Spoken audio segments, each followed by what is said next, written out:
Sarah, a college student, never believed in ghosts. Logic and reason ruled her world. One day a letter arrived informing her of an inheritance from a distant relative she never knew. Intrigued, she traveled to the grand old house she now owned. The house was dark, filled with dust and shadows. It smelled of decay and forgotten memories. Among the antiques and cobwebs, one item stood out, a large ornate mirror. The mirror was a magnificent piece with a silver frame adorned with intricate carvings. Its surface, however, was clouded, obscuring its reflection. Sighs. There was something unsettling about the mirror, something that made her heart pound in her chest. Sarah felt a chill as she touched its cold glass. A shiver ran down her spine, sending goosebumps along her arms. The lawyer mentioned a local legend surrounding the mirror, a tale of a vengeful spirit trapped within. Chuckles. Ghosts aren't real, they're just figments of imagination, nothing more. She decided to keep the mirror, seeing it as a unique antique. Its history, even if fictional, added a certain allure. Her friends, however, were not as convinced. They urged her to be careful, reminding her of the stories surrounding the house and the mirror. Laughs. Overactive imaginations, that's all. I refuse to let a spooky story ruin my excitement over the inheritance. The house, despite its eerie atmosphere, had potential. Sarah spent her days cleaning and unpacking, determined to make it feel like home.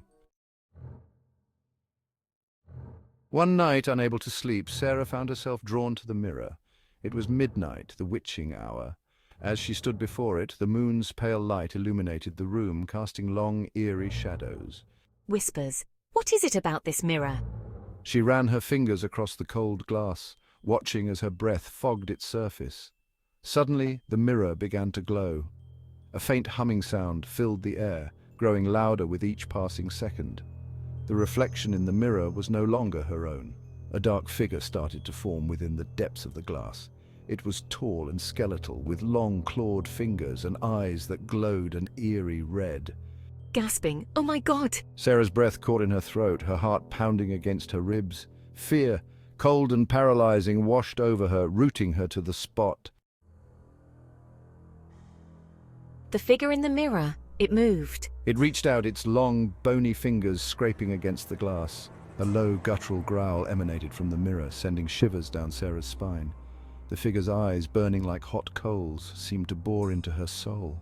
I wanted to scream, to run, but my body refused to obey. Panic surged through her as she realized the legend might be true.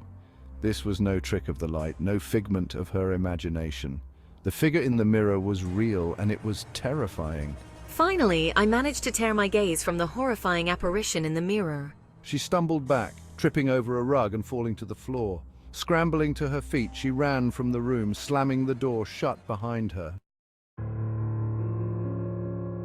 Shaken to her core, Sarah couldn't ignore the truth any longer. The mirror was dangerous.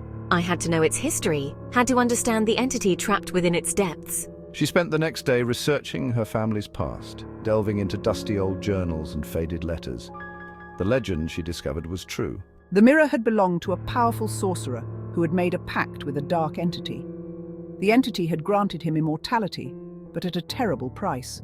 His soul was trapped within the mirror, forced to watch as the world moved on without him. The sorcerer, filled with regret, had tried to break the curse, but to no avail.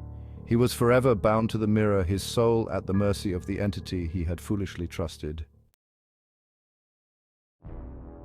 Sarah discovered that the entity, fueled by anger and a desire for revenge, could only escape the mirror at midnight, and only if it was summoned by someone with the sorcerer's blood. As the last surviving descendant, I am the key to the entity's freedom. The thought terrifies me. She had to find a way to break the curse, to free the sorcerer's soul and ensure the entity remained trapped within the mirror's depths. But time was running out. Midnight is approaching. I can feel the entity's power growing, its malevolent gaze burning into my back. She knew that if she failed, it would cross over, unleashing its wrath upon the world, and she, the last of her lineage, would be the one to blame.